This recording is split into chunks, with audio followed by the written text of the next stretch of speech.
কুমিল্লা মেঘনা উপজেলা চালিভাঙ্গা ইউনিয়ন চালিভাঙ্গা গ্রাম নলচর চরগ্রাম রামপ্রসাদ চর বড়ইকান্দি মহিষার চরগ্রাম সোনারগাঁও থানা ১২টি ইউনিয়ন নুনেরহাট গ্রাম সহ ২টি ইউনিয়নের ১৫টি গ্রাম হুমকির মুখে ভাঙনে দেখা দিয়েছে। একাধিক নদী ভাঙনের কবলে পড়েছে গ্রামের ১/৩ মানুষ। অন্যদিকে ভিটে মাটি হারিয়ে মানবেতর জীবনযাপন করছে ২ থেকে ৩ শতাধিক পরিবার। সোমবার ভোরে রামপ্রসাদের চর গ্রামে পাড় ঘেঁষে ড্রেজার দিয়ে বালু উত্তোলনের দৃশ্য প্রত্যক্ষ করা যায়। স্থানীয় রামপ্রসাদের চর ও চালিভাঙ্গা গ্রাম বাসিন্দা অভিযোগ করেন, সাবেক ছাত্রদলের সভাপতি মহসিন ও চালিভাঙ্গা ইউনিয়ন বিএনপি সাধারণ সম্পাদক গাফফারের কাছে তারা দুইজনে গ্রামবাসীকে নিয়ে মেঘনা উপজেলা ভূমি অফিসার শফিকুলকে জানালে মেঘনা থানায় তাদের বিরুদ্ধে একটি মামলা হয়েছে।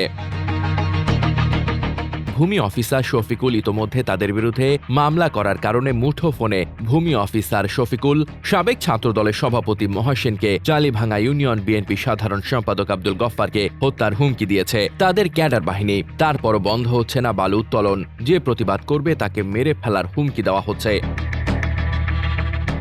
বালু উত্তোলনের সিন্ডিকেট চক্রের সদস্যরা হচ্ছে নলচর গ্রাম আওয়ামী লীগের সাবেক চেয়ারম্যান হুমায়ুন কবির ও তার ছোট ভাই টিটু সরকার, জুয়েল সরকার, সুবিধাবাদী বিএনপি নেতৃত্বাধীন বারেক প্রধান, তার ছেলে মহসিন প্রধান ও হাসনাত প্রধান, রবিউল্লাহ রবি সরকার, খলিল আমজাদ, পিতা সোনা মিয়া। তাদের সাথে রয়েছে আরও ১ থেকে ১.৫ শতাধিক লোকজন। নদীতে বালু উত্তোলন ও পাশাপাশি নদী পথে যানবাহন থেকে চাঁদাবাজি ও ডাকাতি করে আসছে এই সিন্ডিকেট গ্রুপ। ইতোমধ্যে এলাকায় খোঁজ নিয়ে জানা গেছে তাদের বিরুদ্ধে ৮টি হত্যা মামলা রয়েছে। কেউ প্রতিবাদ করলে তাদেরকে মেরে ফেলার হুমকি দেয়। ভয়ে অনেকে গ্রাম ছেড়ে চলে গেছে। ইতোমধ্যে নদীতে বিলীন হয়ে গেছে ৩ শতাধিক পরিবার। ঘরবাড়ি হারিয়ে শহরে আশ্রয় নিয়েছে। কিছুদিন কার্যক্রম বন্ধ থাকলে বর্তমানে তা আবার শুরু হয়েছে। প্রশাসনের পদক্ষেপ না নিলে পরিস্থিতি ভয়াবহ রূপ নিতে পারে।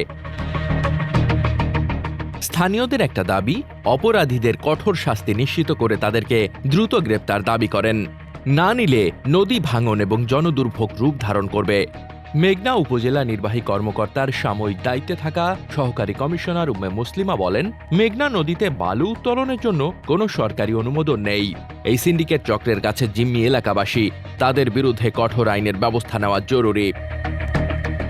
ডেস্ক রিপোর্ট, বার্তা বাজার।